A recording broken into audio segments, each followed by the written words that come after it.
Thank you, Mr. Chairman, and welcome to our witnesses today. As a member of the House's bipartisan task force on artificial intelligence, I had the opportunity to work with members on both sides of the aisle to discuss a national approach to artificial intelligence that would encourage innovation, strengthen our global leadership, and also confront serious threats, including those like you all have been discussing here today that involve criminal misuse of this technology.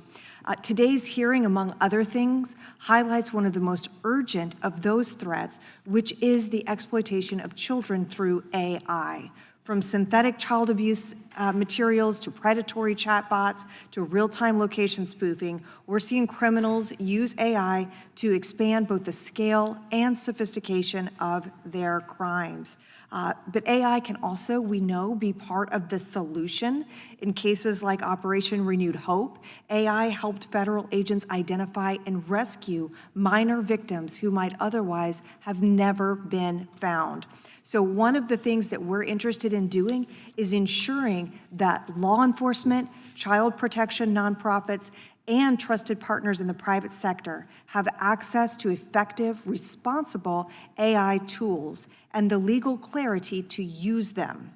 It's about stopping criminals, saving lives, protecting children, and ensuring that we're doing our part to help technology be a force for good. So on that subject, Ms. Parimal, I'd like to follow up with you, and I'd like to know what would you recommend Congress prioritize to better equip law enforcement with the tools they need to stay ahead of AI-enabled threats?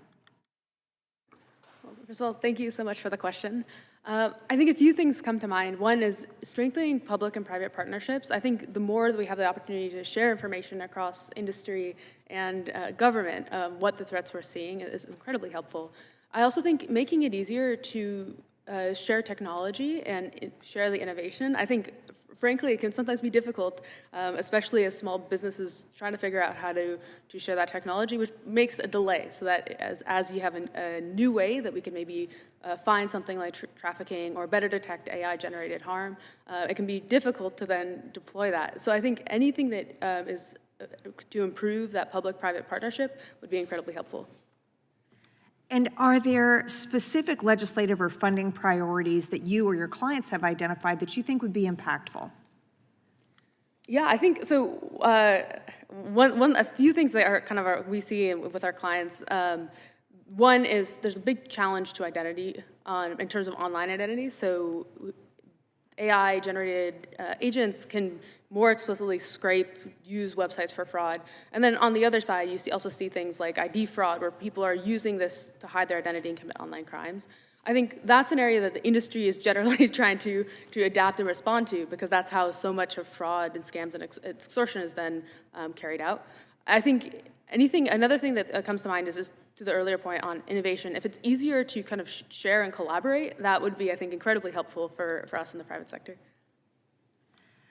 And I'd like to go back to you, Mr. Redwood. You said something in your remarks that I thought was really interesting, that AI is also the future of enforcement. I believe your words were invest, collaborate, and we can be more effective. I would like to hear, in your view, what are the most urgent risks posed by AI to national security and public safety, and what would you like to add about what we can be doing in Congress? Absolutely. Thank you for the question. Really, what we see AI doing today is supercharging criminal activity that we've seen exist for some time.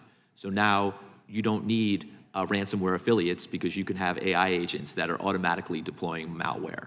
We're seeing cyber attacks at scale by North Korea and other types of cyber actors. And then we're seeing the laundering of the funds that are stolen move faster than ever before.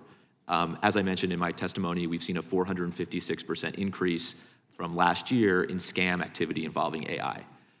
We have to move as fast as the criminals. So when we think about these issues at TRM, it's can we move faster? How can we use AI the same way they're moving funds to track and trace those funds in order to ultimately seize them back? So when you ask, it's the tools and the training to ensure that every single law enforcement and national security professional have access to the same tools that many cyber criminals are using today, and obviously the funding necessary to support that, as well as the training. Thank you, Mr. Chairman. I yield back.